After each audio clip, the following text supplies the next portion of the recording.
और नगर निकाय चुनाव को लेकर कांग्रेस प्रत्याशियों की लिस्ट जारी होने के बाद एक बात तो साफ हो गई है कि कांग्रेस नगर निकाय चुनाव को इतनी आसानी से हाथ से गंवाना बिल्कुल नहीं चाहती। आखिर क्यों, ये आपको दिखाते हैं।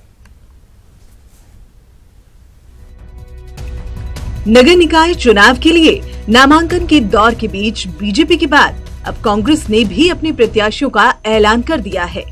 कांग्रेस ने 6 नगर निगम, 37 नगर पालिका परिषद और 36 नगर पंचायतों के लिए लिस्ट जारी कर दी है। खास बात तो ये है कि कांग्रेस की इस लिस्ट में पार्टी ने जहां जिताऊ प्रत्याशी देख टिकट थमा दिया, अब ऐसे में भाजपा के बागी हों या फिर पार्टी के अपने पुराने चेहरे, बीजेपी से बागी लक्ष्मी सजवाण को कांग्रेस ने ऋषिकेश से मैदान में उतारा है, तो हल्द्वानी सीट पर नेता प्रतिपक्ष इंदिरा हृदयेश के बेटे सुमित हृदयेश चुनावी मैदान में है। वहीं कोटद्वार में पूर्व कैबिनेट मंत्री सुरेंद्र अग्रवाल की पत्नी को पार्टी ने मेयर पद का उम्मीदवार घोषित किया है।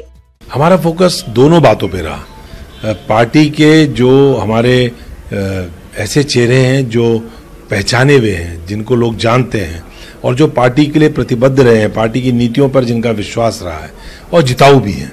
हमने कंसेंसस बनाया, इतनी मेहनत इसलिए करी कि सारे जगह हम लगभग 6 हमने अभी मेयर घोषित कर दिए हैं, हमने 36 नगर पालिका परिषद घोषित कर दिए हैं, हमने 35 नगर पंचायत घोषित कर दिए हैं। लगभग 95% काम हमारा पूरा हो गया है और इस काम में हमने मेहनत इस बात पर करी कि पार्टी के प्रति प्रतिबद्ध होने के साथ साथ जनता में उस चेहरे की क्या पहचान है। कांग्रेस की लिस्ट जारी होने के बाद देहरादून में मेयर पद के चुनाव में दिलचस्प मोड़ आ गया है। कांग्रेस ने देहरादून से अपने पुराने कद्दावर नेता दिनेश अग्रवाल पर दांव खेला है, तो बीजेपी प्रत्याशी सुनील उनियाल गामा के पास सियासी अनुभव कम दिखाई देता है। हालांकि जीत के दावे चुनाव से पहले ही किए जा रहे हैं। अखाड़े में आने से पहले हर पहलवान यही कहता है, लेकिन जिस हताशा, निराशा और झगड़े के दौर में उन्होंने अपने कैंडिडेट डिक्लेयर किए हैं, वो ये बताता है कि उनकी क्या स्थिति होने वाली है। निश्चित रूप से हमने जिस प्रकार से कल 4 घंटे की मीटिंग के अंदर और बड़े स्मूथ वे में पूरे प्रदेश के टिकट डिक्लेयर किए हैं, घोषित किए हैं, और जिस प्रकार से वहाँ झगड़ा होते हुए भी अगले दिन आज हो रहे हैं, आज इसलिए हो रहे हैं कि इसके बाद समय ही नहीं है, तो जिस प्रकार से तुरंत फुरत में कहना चाहिए। और मुझे लगता है निराशा और हताशा के माहौल में जैसे लिस्ट देख करके लगता है जैसे कैंडिडेट ढूंढ कर लाए गए। चुनावी बिगुल की रणभेरी बजने के साथ सियासी बिसात बिछ चुकी है, तो पार्टियों की सियासी दांव पेच के बाद अब उम्मीदवार भी आमने सामने हैं।